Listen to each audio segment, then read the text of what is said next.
Muy bien, estimados estudiantes, voy a proceder también a compartir pantalla. Me avisan, por favor, si pueden visualizar. ¿Sí? Ya, muy bien. El día de hoy vamos a hablar acerca de un tema muy bonito, a aquellos que les guste escribir, aquellos que les guste los poemas, pues este tema les va a parecer muy interesante.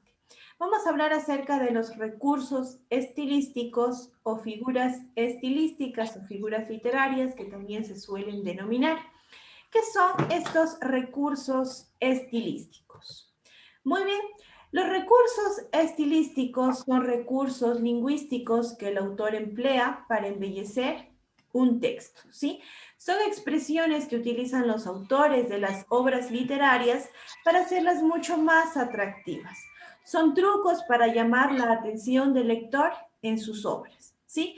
Es muy importante este tipo de recursos estilísticos porque son muy importantes para el contenido en cuanto a las obras de un determinado autor, ¿sí? Expresan algo y destacan algo del contenido. Estos recursos estilísticos se encuentran clasificados de la siguiente manera. Partimos de los recursos fónicos, los recursos gramaticales y los recursos semánticos. Los recursos fónicos son aquellos que afectan al sonido. La palabra fónico o fonema hace referencia a un sonido. Los recursos gramaticales son aquellos que afectan a la forma de las palabras y su colocación, mientras que los recursos semánticos son aquellos que afectan al significado de las palabras. Vamos a ahondar en cada uno de estos tipos de recursos estilísticos. Muy bien. Iniciamos con los recursos fónicos. Como les dije, fonema o recurso fónico hace referencia al sonido. En este caso, estos recursos fónicos son el uso de sonidos para crear determinadas sensaciones en el lector, ¿sí? Entre estos tenemos la aliteración, la paranomasia y la onomatopeya, ¿sí? Dentro de la aliteración, en primer lugar, la literación consiste en la repetición de un sonido varias veces, ¿sí? Este sonido permite expresar una idea o producir algún estímulo sensorial en el lector. Tenemos tres tipos de aliteraciones. La aliteración en trabalenguas, la aliteración en poesía y la aliteración en verso. La literación en trabalenguas, por lo general, es usada para enseñar sonidos a los niños, ¿sí? Y en este caso se pretende repetir un fonema, recuerden que fonema es sonido, un sonido parecido. Por ejemplo, aquí tenemos uno de los trabalenguas más conocidos, ¿verdad? Pablito clavó un clavito, que clavito clavó Pablito. Así me confundo. Como ustedes se pueden dar cuenta, se repite un sonido parecido en toda esta oración, que es el uso de la P, ¿no es cierto? Y el uso de la C. Dentro de la aliteración en poesía. Dentro de la literación en poesía, lo que se pretende repetir es un fonema parecido, pero a lo largo de toda nuestra oración, ¿sí? Por lo general es muy utilizado en versos, ¿sí? En ciertos estribillos. Por ejemplo, se laña y se deslaña, se estaña y se desestaña. El sonido o el fonema que se repite en este caso es la palabra aña, ¿verdad? El siguiente es la aliteración en verso. La aliteración en verso lleva como característica que tres de las palabras de un mismo verso van a comenzar con la misma letra, ¿sí? Tres de estas palabras comienzan con la misma letra. Por ejemplo, su boca que besa borra la tristeza. En este caso, pues la palabra que se repetiría, la letra que se repetiría es la B, ¿verdad? Tres veces, ¿ok? ¿Entendido hasta aquí en cuanto a la aliteración? Ya, perfecto. Entonces seguimos. El siguiente es la paranomasia. Dentro de la paranomasia se utilizan términos que resultan parecidos desde el punto de vista fónico. Es común en chistes, en anuncios publicitarios y en juegos de palabras, ¿sí? Aquí tenemos un ejemplo. Nos dice, estoy cansado y cansado. ¿Cuál es la estructura semejante en cuanto al fonema, en cuanto al sonido que se repite? Díganme ustedes, ¿cuál es? ¿Cuál es el sonido que se repite aquí en esta oración? El uso de la C, ¿verdad? El uso de la C sería el sonido que se repite, el de la C y la A. Muy bien, en el siguiente, en la mesa hay una masa. El que se repite en este caso es la M.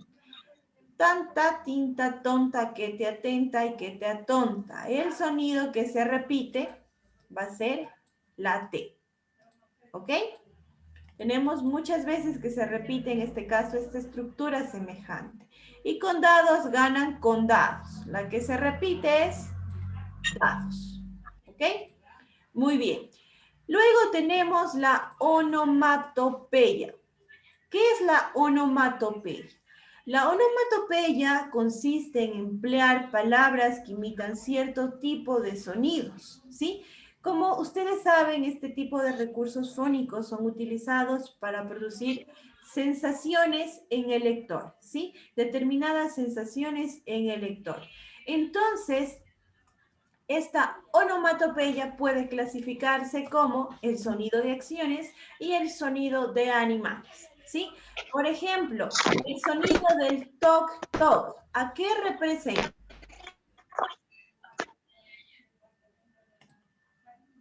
¿A qué representa el sonido del toc toc? A ver, no se peleen por participar, por favor. Al toque de una puerta. Perfecto, al toque de una puerta, ¿verdad? El del TikTok al del reloj, ¿sí? Y el sonido de animales como el del gato, perdón, como el del perro, perdón, y luego como el del, confundidas, como el del gato, ¿sí? Y etcétera, diferentes tipos de sonidos, pero que son representados con palabras. Esto es lo que nos permite la onomatopeya, ¿sí? Muy bien, hemos terminado los recursos fónicos. Ahora vamos a hablar acerca de los recursos gramaticales.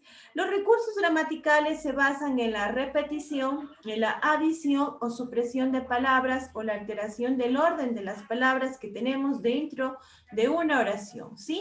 Aquí hace referencia a la anáfora. ¿Qué nos dice en la anáfora? La anáfora se trata de la repetición de una palabra, ¿sí? Esta palabra se tiende a repetir al inicio de las oraciones. Puede ser una como pueden ser varias, pero la característica de la anáfora es que se repite al inicio, ¿sí? Muchas veces, pero al inicio de las oraciones. Como podemos ver aquí el ejemplo que nos dice, o noche que guiaste, o noche amable más que alborada, y otra vez volvemos a repetir, o noche, ¿sí? Recuerden, anáfora únicamente al principio de las oraciones. Ahora, dentro del paralelismo, también tenemos la repetición de ciertas palabras o estructuras sintácticas, pero la diferencia con la anáfora es que en el paralelismo se puede repetir ya sea al inicio, ya sea en el medio o ya sea al final, ¿sí? Como por ejemplo, año nuevo, vida nueva. En este caso, la estructura semejante es nuevo, ¿verdad? Tengamos paciencia, tengamos sabiduría, la estructura semejante será tengamos.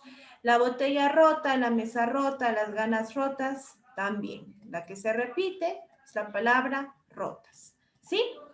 Muy bien, espero que hasta ahí hemos encontrado alguna diferencia entre anáfora y paralelismo. El siguiente recurso gramatical se denomina hipérbato. El hipérbato consiste en la alteración del orden sintáctico que se considera habitual y lógico de las palabras de una oración. ¿Cuál es el orden lógico que normalmente tenemos en una oración? El orden lógico, ¿verdad? Es sujeto más verbo más complemento o predicado. ¿Sí? Entonces, este orden se va a alterar, ¿ok? Como en el siguiente ejemplo. Camina con fuerte paso en la calle. Este orden está alterado, ¿verdad? Lo correcto sería, caminaba en la calle con paso fuerte, ¿sí? Otro ejemplo de hipérbato. Adiós, gracias. Lo correcto sería decir gracias a Dios. Bien está, lo correcto está bien. Mal lo veo, lo correcto lo veo mal. Tenemos también el polinsíndento. Poli sería muchos. Pero ¿qué significa síndento? Ya vamos a explicar. Cuando encontramos dentro de una oración, sí, dentro de un fragmento, un enlace que se repite varias veces en un verso. El enlace va a ser la palabra y, un enlace de unión, ¿sí? Por ejemplo, tenemos que este polinsíndento en el enlace va a ser demasiado exagerado, ¿sí? La repetición es innecesaria de esta conjunción, lo que le va a otorgar al texto un ritmo lento y un ritmo monótono, ¿sí? Por ejemplo, y las mujeres, y los niños, y los viejos, y los enfermos gritarán entre el fuego, y vosotros cantaréis, y yo también, porque yo seré quien os guíe, ¿sí? Ustedes se dan cuenta que cuando leemos este tipo de oraciones con varias veces un enlace de conjunción, se otorga un ritmo lento y un ritmo monótono. Pues para esto lo utilizan determinados autores, para que el texto se lea de esta manera, ¿sí? Y llegué y pensé y entendí y sentí y viví y morí. De la misma manera. Ahora, tenemos el ansíndento. El ansíndento es lo contrario al polinsíndento. Aquí no tenemos varios enlaces de unión o varios enlaces de conjunción. Este enlace y se lo reemplaza por la coma, ¿sí? Entonces, es la omisión o eliminación de conjunciones o enlaces en una frase. En vez de este enlace, que sería la I, se va a utilizar la coma, ¿sí? Entonces, por ejemplo, tenemos hombres más que blanco, ¿no es cierto? La coma, más que mulato, coma, más que negro. En este caso, cuando leemos, no nos da un ritmo tan lento y monótono. Pero sin embargo, ustedes saben que cuando tenemos coma, por respeto al signo de puntuación, tenemos que hacer una determinada pausa. ¿Ok?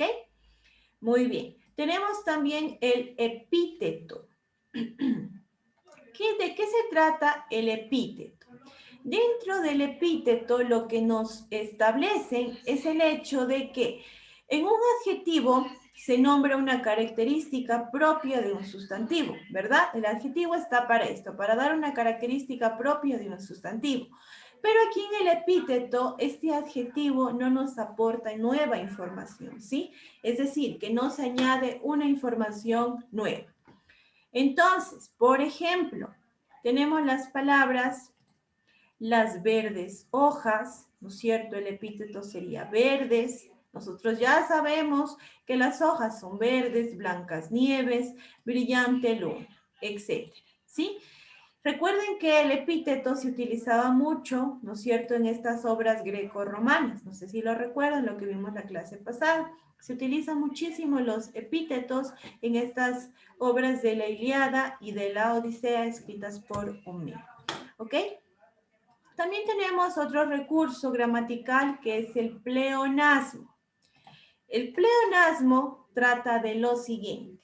El pleonasmo es una figura retórica que consiste en utilizar intencionalmente palabras innecesarias, ¿sí? Que no añaden nada nuevo a la comprensión del mensaje. Es decir, vamos a redundar en cuanto al mensaje que yo quiero dar a conocer, ¿sí? Por ejemplo, cállate la boca. Es un pleonasmo. ¿Por qué? Porque al decir la boca, ¿no es cierto? Ya estoy redundando porque el cállate ya está implícito, ¿no es cierto?, en la orden que pues se debe de cerrar la boca. De igual manera, salga afuera, es otro pleonasmo, porque afuera estaría de más, ya sabemos que se debe de salir afuera, no se va a salir para adentro, ¿verdad? O bésame con besos de tu boca, de igual manera, con besos de tu boca se está redundando, porque con qué otra parte se va a besar, ¿no es cierto? Lo vi con mis propios ojos. Se sigue redundando. Al decir lo vi, se sobreentiende que es con los ojos. ¿Ya? Muy bien. ¿Entendido hasta aquí? ¿No hay más preguntas? ¿No? Muy bien. Entonces continuamos. El siguiente tipo de recursos tiene que ver con los recursos semánticos. Los recursos semánticos son recursos estilísticos que afectan al significado, ¿sí? Entre los principales encontramos la metáfora, el símil, la metonimia, bueno, etc. En primer lugar, en cuanto a la metáfora consiste en identificar un término real con otro término imaginario, existiendo entre ambos una relación de semejanza, ¿sí? Los poemas o los versos tienen muchísimas metáforas, porque de cierta manera se trata de relacionar algo real con algo que podría yo considerarlo como algo ficticio, ¿sí? Como los siguientes ejemplos. Las perlas que adornan tu boca, o rebaño de autobuses, o nuestras vidas son dos ríos. Aquí cabe recalcar que en la metáfora podemos tener dos tipos, ¿sí? La metáfora puede ser mediante el reemplazo de una determinada palabra o mediante la comparación de palabras unidas por el verbo ser. Cuando en este caso tenemos metáfora mediante el reemplazo, tenemos elementos que se han metaforizado, ¿sí? Que se han sustituido. Por ejemplo, aquí, en las perlas que adornan tu boca. Yo ya sé que hay un elemento que se sustituyó, que se metaforizó, que es la palabra perlas, ¿sí? ¿Cuál sería el elemento metaforizado de la palabra perlas? Díganme ustedes, ¿cuál considerarían que es el elemento que se metaforizó? ¿Cuál podría ser? Las perlas que adornan tu boca. ¿Nadie? En este caso, el elemento que se ha metaforizado, déjenme ver qué me dicen por acá. No, no Sasuke, no pueden ser los labios. En este caso, si hablamos de perlas, lo vamos a relacionar con la palabra dientes. ¿Sí? No pueden ser labios.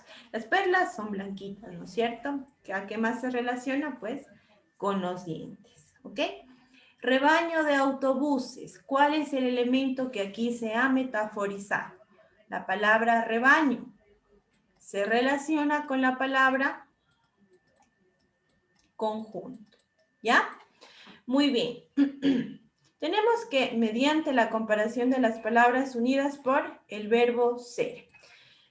Muy bien. Aquí siempre en las metáforas vamos a encontrar el verbo ser para nosotros poder deducir que es una metáfora. Por ejemplo, nuestras vidas son dos ríos. El sol es un globo de fuego. ¿Ok? Aquí no tenemos que deducir el elemento metaforizado como se hace aquí mediante el reemplazo, ¿sí? Porque aquí únicamente relación, nada más, no reemplazo. Ya. Ahora en cuanto al símil o comparación. Dentro del símil o comparación, como dice la palabra, se comparan dos términos que se asemejan, ¿no es cierto? Y se emplean palabras como el como o parece, ¿sí? Por ejemplo, sus ojos eran como dos luces. Aquí yo tengo el enlace del como, ¿sí? Si yo lo quisiese transformar a este símil en una metáfora, elimino el como. Y me queda prácticamente el verbo ser. Sus ojos eran dos luces. Lo he transformado, ¿verdad? Elimino el como y se me transforma en una metáfora. Está feliz como pez en el agua. Repite todo como un loro, ¿sí? Tiene ojos como luceros. Muy bien. Vamos a seguir viendo los otros recursos. Ahora vamos a hablar del siguiente que se denomina la sinestesia. La sinestesia consiste en mezclar sensaciones de distintos sentidos, como la audición, visión, gusto, olfato, tacto, con sensaciones como sentimientos, como la tristeza, la alegría, el amor, etc. ¿Sí? Entonces, yo mezclo mi sensación que percibo con los sentidos con algún tipo de sentimiento y hago una especie de relación. Por ejemplo, aquí nos dice, y cuando salió del agua y se acercó, sentí el calor de su mirada. Mezclo una sensación exteriorizada, ¿sí? Con un sentido. El perfume de sus palabras, lo salado de sus caricias, el sonido de su belleza, lo brillante, de su abrazo. Y tenía un olor ácido, como a yodo y a limones. o ya huele a victoria. Sigo mezclando sensaciones de sentidos con sentimientos. Ahora, en cuanto a la metonimia. La metonimia y metáfora no son lo mismo. Ya les digo, no nos vayamos a confundir en los términos. La metonimia consiste en sustituir la palabra principal por otra que esté estrechamente vinculada a ella, ¿sí? Vamos a establecer una relación, por ejemplo, de causa-efecto, de parte-todo, de todo-parte, de conjunto-elemento, etc. Pero tenemos que tener una relación específica, ¿sí? Por ejemplo, es un pincel extraordinario. He sustituido la palabra principal, ¿no es cierto?, que sería una persona, por pincel, ¿sí? También leí a Kafka.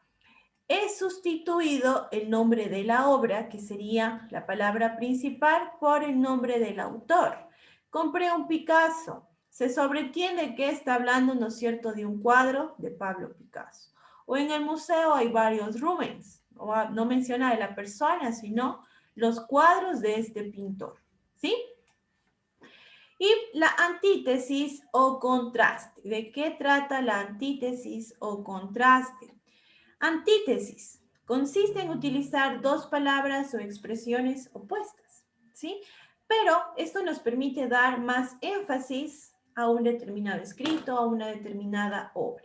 Como por ejemplo, es tan corto el amor y tan largo el olvido, ¿no es cierto? Corto y largo se oponen tanto como amor y olvido. La dulce amargura de tus labios de fresa. Dulce y amargura se oponen. La canción sorda. La canción, sabemos que se tiene que escuchar. Con sorda, pues se oponen. Los hombres son de Marte y las mujeres de Venus. Hombres y mujeres se oponen como Marte y Venus. También nos dice, dadme libertad o dadme muerte. Libertad y muerte se oponen. Los niños van por el sol y las niñas por la luna. Niños, niñas, sol y luna. Tenemos elementos entonces que se van a oponer y así doy más énfasis a mi escrito, a la obra, ¿ok? Muy bien, ya mismo culminamos. Tenemos la personificación o la prosopopeya. La personificación o la prosopopeya se utiliza mucho en relatos, en fábulas y en cuentos infantiles. Aquí se le atribuye ciertas características que no son propias de los seres humanos a animales o a objetos inanimados, ¿sí? Como por ejemplo, la abeja charlaba con la hormiga. Aquí tenemos que se ha atribuido la cualidad del habla, ¿sí? El ratón le dijo al gato, no me comas, de la misma manera. El sol se ríe de ti. La casa se quejaba por la edad. La cama gritaba de dolor. Atribuyo yo estas características entonces propias de un ser humano a un animal o a un objeto, ¿sí? La siguiente es la etopeya. La etopeya consiste en la descripción de los rasgos internos de una persona, ¿sí? Si hablo yo de rasgos internos, son rasgos psicológicos, ¿verdad? Rasgos morales, de personalidad, de estado de ánimo, costumbres, actitudes, conductas personales, vicios, virtudes, idiosincrasia, ideología, etcétera. Pero todo lo que tiene que ver con rasgos internos que tiene un individuo, ¿ok? Por ejemplo, aquí nos dice... Don Gusermindo era afable, ¿no es cierto? Es decir, amable, servicial, compasivo, y se desvivía por complacer y ser útil a todo el mundo, aunque costase trabajos, desvelos, fatiga, con tal que no le costase un real. Alegre y amigo de chanzas y burlas, y las regocijaba con la amenidad de su trato. Únicamente aquí en este ejemplo tenemos la descripción de rasgos internos, ¿sí? De un determinado individuo, pero únicamente rasgos internos. Ya. Ahora tenemos la prosopografía. Yo sé que son muchos y en realidad nos faltaron algunos por topar, pero aquí tenemos los más importantes. La prosopografía, a diferencia de la etopeya, tenemos que aquí se describen los rasgos externos, ¿sí? Rasgos físicos que tiene una persona, ¿sí? Cómo se viste, cómo es gordito, es flaco, ¿sí? Todo lo físico. Entonces, por ejemplo, era un señor flaco, bajito, escuálido, melenas grises, barba blanca, nariz corva, ojos hundidos y brillantes, y aquí tenemos la descripción de cómo vestía. Vestía levita y llevaba un sombrero de copa. Describo todo lo que yo puedo ver a primera vista, si por así decirlo, pero rasgos externos. En cuanto al retrato, en el retrato tenemos prácticamente la suma de una epopeya y una prosopografía. Describo tanto rasgos externos, que serían los físicos, y rasgos internos, que serían los psicológicos. Por ejemplo, es una buena mujer, mujer hermosa, haciendo referencia al rasgo físico, y buena, haciendo referencia a un rasgo interno, ¿ya? El hombre no es un cualquiera, no es un hombre vulgar, un hombre de montón, un ser corriente y moliente. Tiene un tatuaje en el brazo izquierdo y una cicatriz en la ingle. Ha hecho sus estudios y traduce algo de francés. Esto es un retrato, características físicas e internas. Y por último, tenemos a la hipérbole. ¿De qué trata la hipérbole? La hipérbole es la exageración de un sentimiento o una situación, ¿sí? Es utilizado con frecuencia en el ámbito literario, también en el lenguaje coloquial, en propagandas comerciales, propagandas políticas, además de textos y bromas humorísticas, ¿sí? ¿En qué consiste en sí? En exagerar algo, ¿sí? Las personas que se expresan de manera histriónica, que son muy exageradas, ¿sí? Como por ejemplo, te lloré todo un río, ¿sí? Demasiado exagerado. Este perrito Coco es el más lindo de todo el mundo. Ese trámite lo hice 1.000.000 de veces. Exageran, ¿verdad? Estoy harta. Esta ciudad es increíble, nunca duerme, exageran. Lo sabe todo el mundo. Me muero de ganas por ir a la fiesta, ¿sí? Tenemos esta exageración en cuanto a un determinado sentimiento o una determinada actitud. Exageramos la realidad, ¿ok? Muy bien, eso sería entonces, estimados estudiantes, en cuanto a la explicación de los recursos estilísticos. ¿Tienen tal vez alguna pregunta referente a la temática? ¿No? Como les dije, son muchísimos más. Hemos visto los más importantes, ¿sí? Los que de cierta manera, de una u otra manera, en algún momento de nuestra vida nos van a servir. Muy bien. Voy a explicar ahora entonces de qué consiste el trabajo autónomo. Algunas personas, 6 personas en sí ya me los habían enviado. Hasta que se me abra les comento. Me preguntaban cómo saben que están al día en las actividades. Yo me daba el trabajito de enviarles a cada uno un mensaje en el EVA, ¿sí? Diciendo que por favor cumplan la actividad de tal asignatura, las actividades que ellos tienen pendientes. Así que para que por favor revisen el chat del EVA para que ustedes puedan ver si es que les ha llegado, si no les ha llegado es porque están al día. Y no habría ningún problema en este aspecto.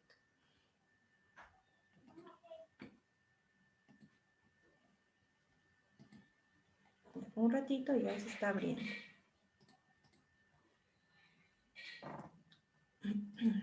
Hay algunas personas que yo les pongo en comentarios de retroalimentación que no puedo abrir los archivos o que se han equivocado y me han subido, qué sé yo, un trabajo de física, de matemática, de otra asignatura. Entonces, por favor, estar muy atentos también a esto para poderles revisar posteriormente. A ver. Vamos a ver entonces qué tenemos que hacer. Aquí tenemos una breve explicación, ¿ya? Lo que vamos a hacer es leer el siguiente texto, ¿ya? Lo leemos, lo analizamos un poquito y luego vamos a realizar las siguientes actividades. Vamos a analizar el poema de El alma en los labios del autor ecuatoriano Medardo Ángel Silva y lo vamos a interpretar también a través de ilustraciones o de un collage. Sí, aquí tenemos al poema. Lo analizamos de qué se trata, de qué consideran, de qué se trata, ¿sí? Y aquí lo vamos a interpretar con ilustraciones, un collage. Luego vamos a identificar qué tipo de recursos literarios han sido utilizados en este poema. Yo les he puesto un ejemplo. Una hipérbole, se ha utilizado en este caso una exageración. El día en que me faltes me arrancaré la vida. Es una exageración de la realidad, ¿ya? Investigamos cuáles fueron los principales autores ecuatorianos de la generación decapitada y sus producciones literarias, las producciones literarias más importantes de estos autores, ¿sí? Luego vamos a crear un poema utilizando los recursos estilísticos, los recursos literarios que hemos observado. No se trata de que me utilicen todos tampoco, ¿sí? Pero aquí pueden utilizar los que a ustedes más les ha llamado la atención, ¿ya? Y por último, argumentamos cómo las actividades artísticas y literarias contribuyen a la construcción de su proyecto de vida. Y esas serían las actividades que tendríamos que realizar hasta la próxima semana, que ustedes saben que no tenemos clase, así que tienen mucho tiempo para que la cumplan. A ver, esta clase la va a subir. Sí, yo subo todas las clases. No sé si se han metido a observar. Sí, yo subo las grabaciones y sí, tal vez me olvido de subirles en el EVA, está en YouTube. Somos populares. Bueno, eso es, estimados estudiantes. Si no hay ninguna otra pregunta, creo que podemos culminar la clase. Deseándoles pues una bonita noche y nos veríamos el día viernes con la asignatura de emprendimiento y gestión, ¿sí? Entonces cuídense mucho, que tengan una bonita noche una vez más. Hasta luego.